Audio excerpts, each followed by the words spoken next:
क्या आप सोच सकते हैं कि एक व्यापारी कंपनी जिसका काम सिर्फ माल बेचना था वो पूरे देश पर राज करने लगे।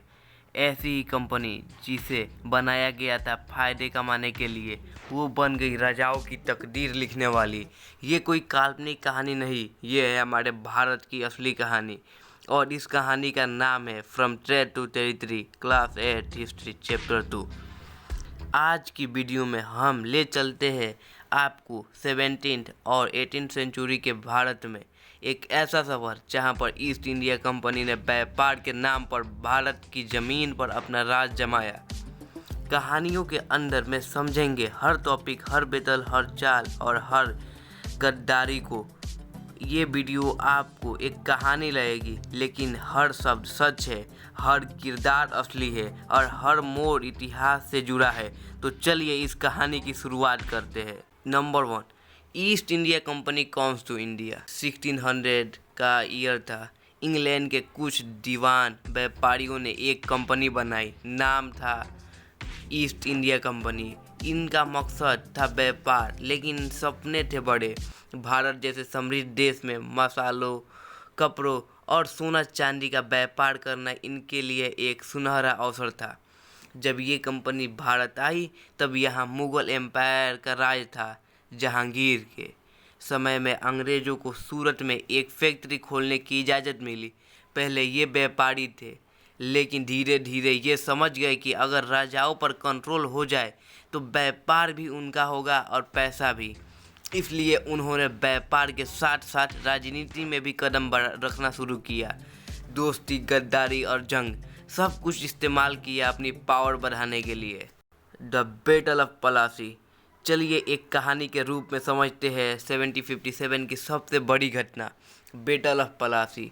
बंगाल के नवाब सिराजुद्दौला नए नए गद्दी पर बैठे थे, जवान, तेज और प्रभावशाली। लेकिन सबसे बड़ा दुश्मन था ईस्ट इंडिया कंपनी। कंपनी चाहती थी कि उन्हें टैक्स ना देना पड़े और उनका माल बिना रुकावट के बिके। तो सिराजुद्दौला ने कंपनी की फैक्ट्री पर हमला कर दिया। इसी वजह से तो कंपनी को गुस्सा होकर रॉबर्ट क्लाइव, जो कंपनी का हेड था, वो गुस्सा होकर बंगाल पर चढ़ाई की। लेकिन जंग में जीत तब होती है जब साथी वफादार हो।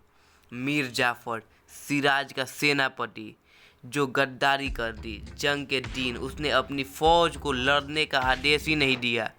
सिराजुद्दौला हारा और कंपनी जीत गई। इस जीत ने कंपनी को बंगाल का असली मालिक बना दिया और भारत में अंग्रेजों की राज की नींव यहीं से रखी गई। The battle of Buxar.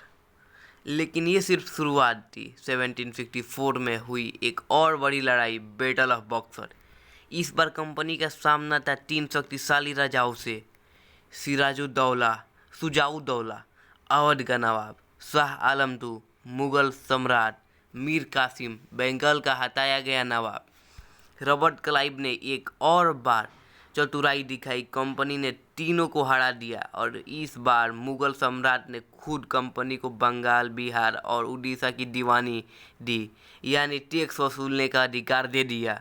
अब कंपनी सिर्फ व्यापारी नहीं, सरकार बन चुकी थी। और यहाँ से शुरू हुआ ब्रिटिश रूल का असली दौर। तो company rule begins, tax trade. जब कंपनी को दीवानी मिली तो उसने बंगाल के धान अपने फ़ायदे के लिए इस्तेमाल करना शुरू किया। ब्रिटिश ऑफिसर्स ने टैक्स वसूलना शुरू किए, लेकिन बिना किसानों के हाल समझे। अकाल पड़ गया, लोग भूख से मरने लगे। लेकिन कंपनी का धन बढ़ता गया, वो पैसा ब्रिटेन भेजने लगे। फैक्ट्री का मुनाफा से कंपनी ने अपनी फौज बनाई, नए रियासतों पर चढ़ाई की और एक एक करके भारत को अपने कब्जे में ले लिया। टीपू सुल्तान, द टाइगर हू रोअर्ड। दक्षिण भारत में एक ऐसा राजा था जो कंपनी के सामने कभी नहीं झुका, टीपू सुल्तान। मैसूर के ये राजा बहादुर था और उसने कंपनी के खिलाफ 4 बार जंग लड़ी। एंग्लो मैसूर वार। टीपू सुल्तान ने फ्रांस से दोस्ती की, मॉडर्न हथियार बनवाए और कंपनी को टक्कर दी। लेकिन 1799 में श्रीरंगपट्टनम की लड़ाई में वो शहीद हो गया। उसकी मौत के बाद मैसूर भी कंपनी के कब्जे में चला गया। Doctrine of lapse.